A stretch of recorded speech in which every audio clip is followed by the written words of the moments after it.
Нийгмийг зочроосон аимшигт хэрэгүүд асралтгүй гарсаар байна. Энэ сарын 21 буюу өнгөрсөн даваа гарагт Сэлэнг аймгийн Баруун Түрүүн суманд 36 настай эмэгтэй 2 настай хүүгийнхээ амийг хөнөөжээ.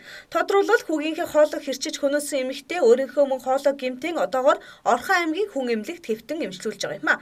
Хууль хяналтынхан түүнийг одоогоор сэтгцийн өвчтөй хэмээн онцлоод байгаа. Мөн с ิจ гтэн сэтгцийн өвчтөй эмчийн хяналтанд байдаг гэсэн дүгнэлтийг хэлж байгаа юм а. 2015 оны 12 сарын 21-ний өдөр Сэлэнг аймгийн нутгийн дэвсгэр Баруун бүрэн сумын нутагт насарсан хүүхдээ нэгсэн дуудлага мэдээлэл цагдаагийн байгууллагад өгсөн.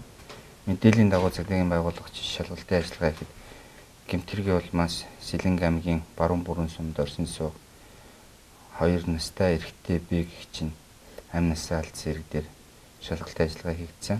Тухайн гэмт хэргийг түүний төрсөн ээж болох 36 настай эмэгтэй Д гэгч нь охироосон болохыг тогтоож одоо мөрдөн бодис ажиллагаа Сэлэнг аймгийн цагдаагийн газар хийгдээ явагдаж.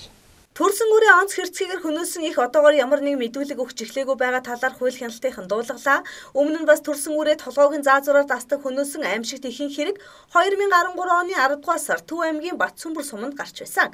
Энэ мэд балчир үрээ жихмэл тоглоом мэт үзэн юу ч болоогүй мэт толгойг нь хоолойг нь хэрчиг их гарсаар байгаа нь харамсалтай аимшигтай юм а. Хэдийгээр нийгэм бухимдалтай аль эсвэл ажилгүйд аригталд ядуурл гээд олон хүчин зүйлтэй гарч байгаа гэмт хэрэгүүдийг холбож болгоч төрсөн үрээ араатнаас дор авирлан хөнөөж хүний ёсонд байтугай адгуусан амьтанч байх ёсгүй үйлдэл л та.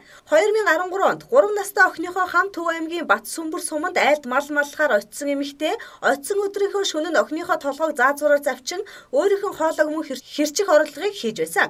Энэ удаач бас хүүгээ хөнөөсөн их өөрийнхөө амийг хорлохоор хоолойгоо хэрчих оролдлогыг хийсэн байна.